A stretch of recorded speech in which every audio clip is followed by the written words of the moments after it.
పశ్చిమ గోదావరి జిల్లా ఏలూరు సమీపంలో జరిగిన రోడ్డు ప్రమాదంలో ఒక వ్యక్తి దుర్మరణం పాల్గొనగా మరో ఇద్దరికి తీవ్రంగా గాయాలయ్యాయి. మినీ బైపాస్ రోడ్లో అతివేగంతో వస్తున్న ట్రావెల్స్ బస్సు ఆటోని ఢీకొట్టడంతో ఈ ఘటన జరిగింది. ప్రమాదం తర్వాత బస్సు డ్రైవర్ పారిపోవడంతో ట్రావెల్స్ బస్సు వల్ల ట్రాఫిక్ కి అంతరాయం ఏర్పడింది.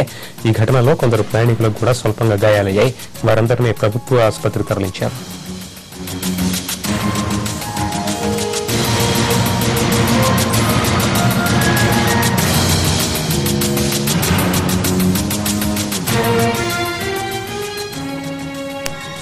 కరీంనగర్లో ఉదయం భారీ వర్షం పడింది. దీంతో వాతావరణం చల్లబడింది. ఉష్ణోగ్రతలు కాస్త తగ్గుముఖం పడడంతో ప్రజలు ఊపిరి పీల్చుకున్నారు. దట్టమైన మేఘాలు ఆవరించడంతో చీకటి ఎలుముకుంది. వాతావరణంలో ఒకసారిగా ఈ మార్పు రావడంతో రైతన్నలు అప్రమత్తమయ్యారు. చేతికొచ్చిన పంటని నిల్వ చేసే పనిలో పడ్డారు. మామిడి, అరటి, నువ్వులు, మొక్కజొన్న, మిరప పంట నష్టపోయే అవకాశం ఉండడంతో రైతన్న ఆవేదన చెందుతున్నారు.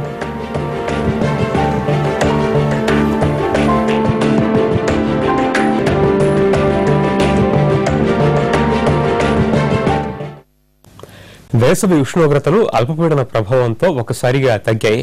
తెలంగాణ, ఆంధ్రప్రదేశ్ రాష్ట్రాల్లో మరో 2 రోజులు ఇదే పరిస్థితి కొనసాగొచ్చని చెప్తున్నారు వాతావరణ శాఖ అధికారులు.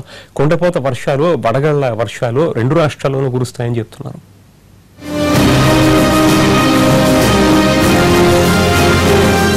తెలుగు రాష్ట్రాల్లో రానున్న 48 గంటల్లో వానలు కురిసే అవకాశం ఉందని వాతావరణ శాఖ తెలిపింది. ఉత్తర కర్ణాటక నుంచి కేరళ మీదుగా కొమ్మరిన్ వరకు అల్పపీడన ద్రోణి స్థిరంగా కొనసాగుతోంది. దీనికి అనుబంధంగా ఉపరితల ద్రోణి కూడా కదులుతోంది. వీటికి తోడు కిములో నింబస్ మేఘాలు ఏర్పడే అవకాశం ఉండడంతో తెలుగు రాష్ట్రాల్లో పలు ప్రాంతాల్లో వానలు పడే అవకాశం ఉందని వాతావరణ శాఖ చెబుతోంది.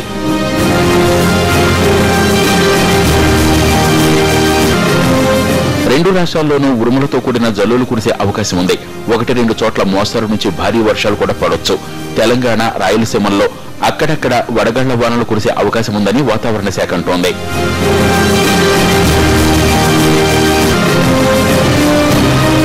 తెలంగాణ రాష్ట్రంలో ముఖ్యంగా హైదరాబాద్, రంగారెడ్డి జిల్లాల్లోనే భారీ వర్షం కురిసింది. వికారాబాద్ లో 6 సెంటీమీటర్లు, పరిగిలో 5 సెంటీమీటర్లు, నల్గొండలో 5 సెంటీమీటర్ల వర్షపాతం నమోదైంది. మిగిలిన జిల్లాల్లోనూ ఓ మోస్తరుగా వర్షం పడింది.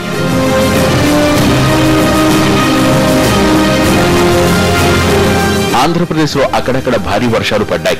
కడప జిల్లా సంబేపల్లిలో 10 సెంటీమీటర్లు, చిత్తూరు జిల్లా సత్యవేడు, కదిరిలో 7 సెంటీమీటర్లు, హిందూపూర్, లేపాక్షిలో 5 సెంటీమీటర్ల వర్షపాతం నమోదైంది. గోరంట్ల, రాజంపేటల్లో 4 సెంటీమీటర్ల వర్షం పడింది. అల్పపీడన ప్రభావంతో వాతావరణంలో మార్పులు చోటు చేసుకోవడంతో ఉష్ణోగ్రతలు భారీగా పడిపోయాయి.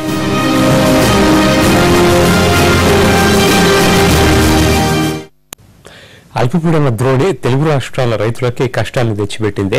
కాలం కాని కాలంలో కురుస్తున్న ఈ వర్షాలకి తెలుగు రైతులు తీవ్రంగా నష్టపోయారు. 3 రోజులుగా కురుస్తున్న వర్షాలకి పంటలు నీట మునిగిన వాళ్ళు కొందరైతే ధాన్యాన్ని మార్కెట్ యార్డులకి తరలించాక అక్కడ అవి తడిసి ముద్దయిపోతే ఆవేదన చెందుతున్న వాళ్ళు మిగిలిన